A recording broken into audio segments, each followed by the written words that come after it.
الحمد لله وحده والصلاة والسلام على من لا نبي بعده واشهد أن لا إله إلا الله وحده لا شريك له واشهد أن محمدا عبده ورسوله أما بعد رب اشرح لي صدري ويسر لي أمري واحلل عقدة من لساني يفقهوا قولي رب زدني علما اللهم إني أسألك علما نافعا ورزقا طيبا وعملا متقبلا۔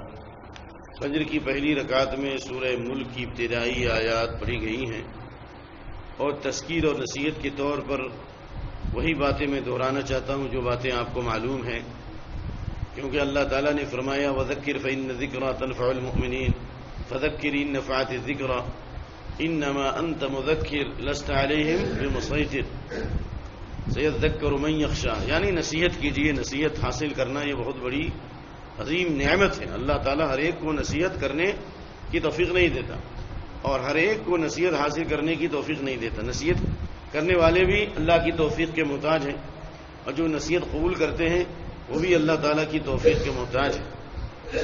یہ سورہ ملک، جس کا دوسرا نام سورہ تبارک ہے اور اس کا ایک نام مانع ہے۔ مانع اس لیے کہا گیا کہ روکنے والی صورت ہے۔ کس چیز سے؟ قبر کے عذاب سے۔ اور اس صورت کی فضیلت سے متعلق آپ کو پتہ ہی ہے کہ اللہ کے نبی صلی اللہ علیہ وسلم نے فرمایا کہ قرآن میں ایک ایسی صورت ہے جس کی 30 آیتیں یہ اپنے پڑھنے والے کے لیے قیامت کے دن شفاعت کرے گی۔ پورا قرآن سفارش کرے گا، سورہ بقرہ، سورہ آل عمران بھی، اور سورہ ملک کی بھی فضیلت ہے کہ اسپیشل طریقے سے اس صورت کی فضیلت ہے کہ یہ صورت سفارش کرے گی قیامت کے دن اور قبر میں بھی سفارش کرے گی۔ اس لیے اللہ کے نبی صلی اللہ علیہ وسلم سونے سے پہلے الف لام میم سجدہ اور سورہ ملک پڑھا کرتے تھے، جو ترمذی کی حدیث ہے کہ آپ اس وقت تک نہیں سوتے جب تک سورہ الف لام میم سجدہ سورہ ملک کی تلاوت نہ کر لیں۔ کیوں؟ کبھی تو سوچنا ہے کہ نہیں، ہمیں تدبر کرنا نا۔ اس لیے کہ ان دونوں صورتوں میں موت کا اور قیامت کا منظر پیش کیا گیا ہے۔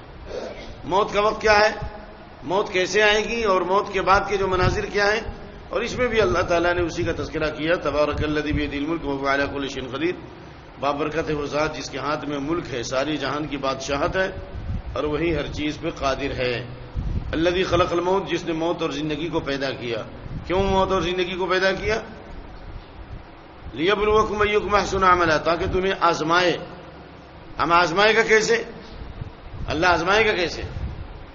خیر کے ذریعے بھی اور شر کے ذریعے بھی۔ لیبلوکم ایکم احسن عملا، تاکہ تمہیں آزمائے۔ ونبلوکم بالشر والخیر فتنہ، اللہ تعالیٰ نے فرمایا کہ ہم تمہیں آزمائیں گے خیر کے ذریعے بھی اور شر کے ذریعے بھی، یعنی نعمتوں کے ذریعے بھی اور مصیبتوں کے ذریعے بھی۔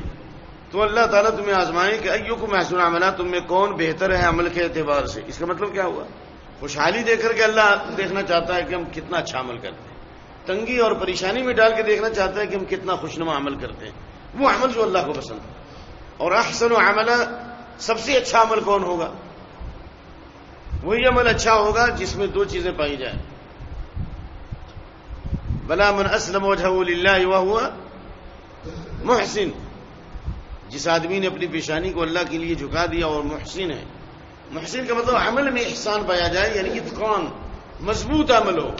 اچھا عمل وہی ہوگا جو سنت کے مطابق ہو، نمبر 1۔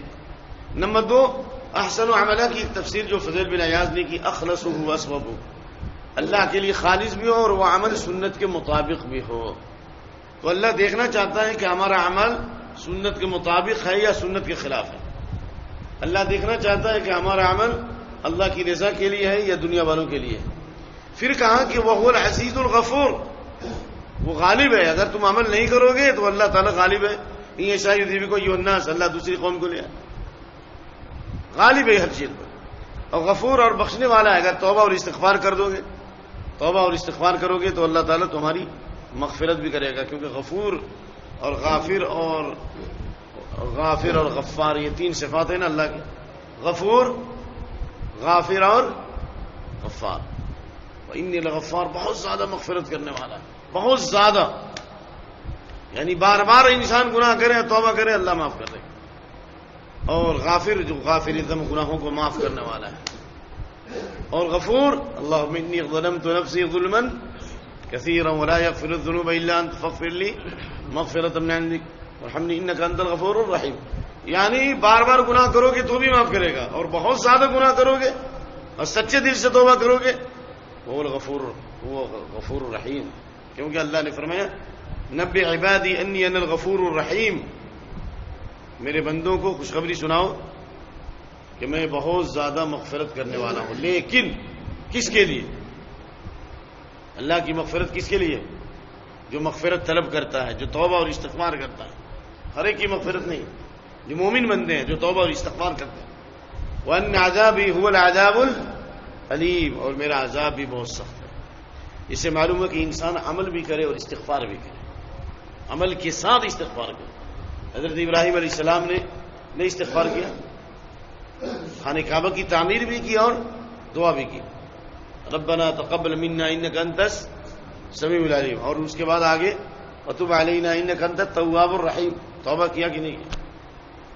عمل کے ساتھ توبہ، جو عمل کرے اس وقت بھی توبہ اور عمل کے بعد بھی توبہ۔ نماز میں آپ پڑھتے ہیں اللہم انی ظلمت نفسی ظلما کثیرا، نماز کے اندر پڑھتے ہیں، اور سلام پھیرنے کے بعد استغفر اللہ استغفر اللہ استغفر اللہ، اور اللہ نے اپنے نبی صلی اللہ علیہ وسلم کو بھی تعلیم دی فسبح بحمد ربک واستغفر، تسبیح بھی بیان کرے اور استغفار بھی کرے، تسبیح کے ساتھ استغفار۔ تسبیح اللہ کی بڑائی پاکی ہے، اور استغفار انسان اپنے گناہوں کے اوپر اور اپنی غلطیوں کے اوپر آنسو بہا رہا ہے۔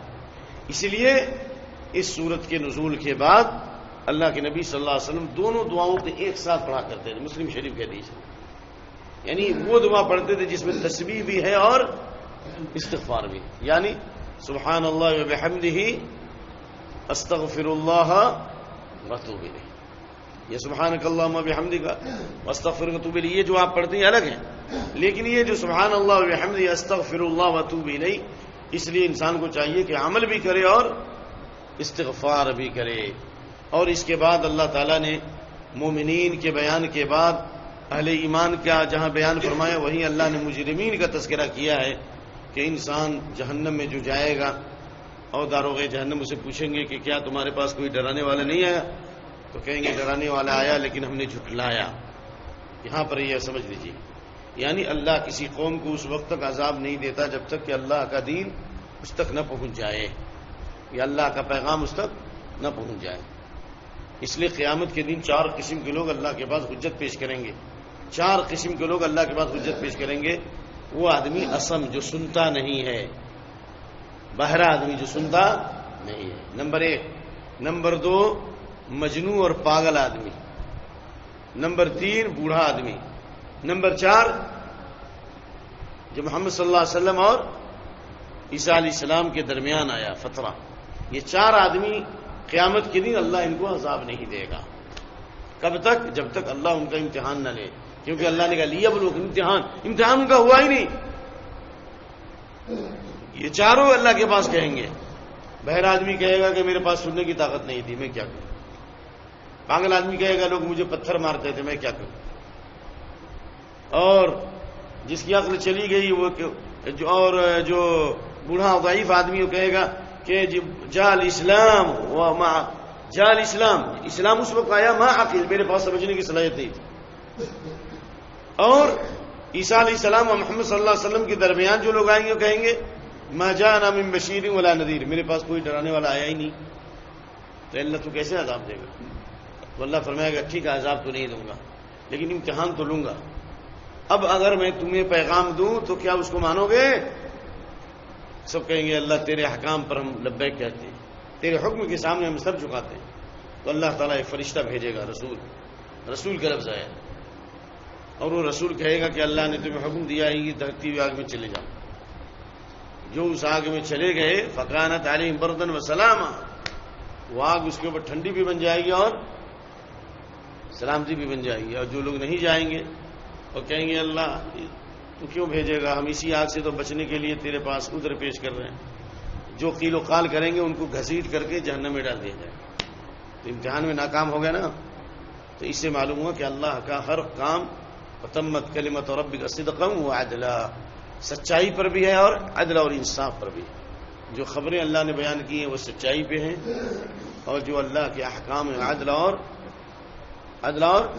انصاف پر ہے۔ اس لیے یہ جہنمی کہیں گے وقالوا لو كنا نسمع ونعقل ما كنا في اصحاب السعير، کاش کہ ہم سنے یا سمجھے ہوتے تو ہم جہنمی نہیں ہوتے۔ اس سے معلوم ہوا کہ اگر ہم جہنم سے بچنا چاہتے ہیں ہمیں قرآن سننا چاہیے، نہیں سننا چاہیے، دین کی باتیں سننی چاہیے، سننے کی وجہ سے آپ جہنم سے بچائیں گے۔ کیوں؟ فبشر عباد، اللہ نے سننے والوں کو خوشخبری دی ہے، نہ سننے والوں کے لیے جہنم، سننے والوں کے لیے کون سی خوشخبری ہے بھائی؟ فبشر عباد، میرے بندوں کو خوشخبری سناؤ۔ کون؟ جو سنتے ہیں۔ کیا سنتے ہیں؟ الذین یستمعون القول، جو باتوں کو غور سے سنتے ہیں، یعنی قرآن اور حدیث کی باتوں کو غور سے سنتے ہیں، ویتبعون احسنہ، اور اس کی جو میں جو اچھی باتیں ان پر اچھی طرح عمل کرتے ہیں۔ ساری باتیں اچھی ہیں لیکن وہ باتیں جو اس کی سمجھ میں آتی ہیں، جس پر وہ عمل کر سکتا ہے، ان پر وہ عمل کرتے ہیں۔ اولئک الذین ھداھم اللہ، انہی لوگوں کو اللہ نے ہدایت دی ہے۔ اولئک ھم اولو الالباب، اور وہی عقل مند ہیں۔ اس سے معلوم ہوا کہ سننا یہ جنت میں جانے کی راہ ہے، اور نہ سننا یہ جہنم میں جانے کا سبب ہے۔ اور اسی طریقے سے سننے کے ساتھ سمجھنا بھی ضروری ہے، اور سمجھنے سے مراد جو باتیں ہم سنیں اس کو سمجھنے کی کوشش کریں سلف صالحین کے فہم کے مطابق۔ جو 72 فرقے اس امت کے اندر، بلکہ 73 فرقے والی جو حدیث ہے وہ سب کے سب سننے والے تو ہیں، یعنی 73 فرقے میں 72 جو جہنمی ہوں گے وہ سننے والے ہیں لیکن سمجھنے والے نہیں تھے، یاد رکھیے۔ 72 جو فرقے جہنم میں جائیں گے، جو حدیث الفرق تو آپ کو پتا ہے نا بھائی، ستفترق هذه الامه على 73 فرقه، یہ 70 ملت، كلها في النار الا واحده۔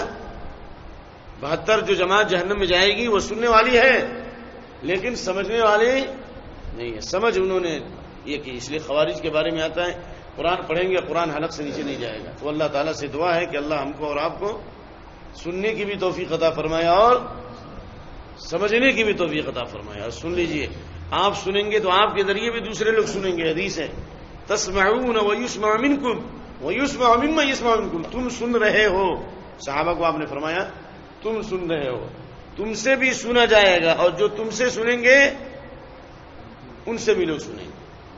تو یہ سننا سنانا یہ بہت ہی خیر اور بھلائی کا راستہ ہے، اور یہ جنت کا باغ ہے جو اللہ کے نبی کی حدیث ہے کہ جب جنت کے باغوں سے گزرا کرو تو کیا کرو؟ چر لیا کرو۔ اور جنت کا باغ کیا ہے؟ حلق الذکر، یہ ذکر کی باتیں سننے اور سنانے کی جو مجلسیں، اللہ ہر ایک کو توفیق نہیں دیتا۔ تو اس آیت کریمہ کو ہمیشہ سامنے رکھا جائے۔ وقالوا لو كنا نسمع او نعقل ما كنا، ہمیشہ ذہن میں رکھیے کہ جہنمی کہیں گے کہ ہم سنے ہوتے یا سمجھے ہوتے تو ہم جہنمی نہیں ہوتے۔ امام بخاری نے اس آیت سے کیا استدلال کیا معلوم ہے آپ کو؟ امام بخاری رحمۃ اللہ علیہ کتاب العلم میں جو چند آیات لائے ہیں اس سے پہلے یہ آیت کریمہ لا کر کے یہ بتانا چاہتے ہیں کہ انسان کے اوپر سب سے پہلا فرض جو ہے سب سے پہلا فرض جو انسان کے اوپر عائد ہوتا ہے وہ ہے دین کا علم حاصل کرنا اور اس کا سمجھنا، دین کا علم حاصل کرنا اور اس کا سمجھنا۔ تو اللہ تعالی ہمیں نفع بخش علم عطا فرمائے اور اس کے مطابق عمل کرنے کی توفیق دے۔ والسلام علیکم ورحمۃ اللہ وبرکاتہ۔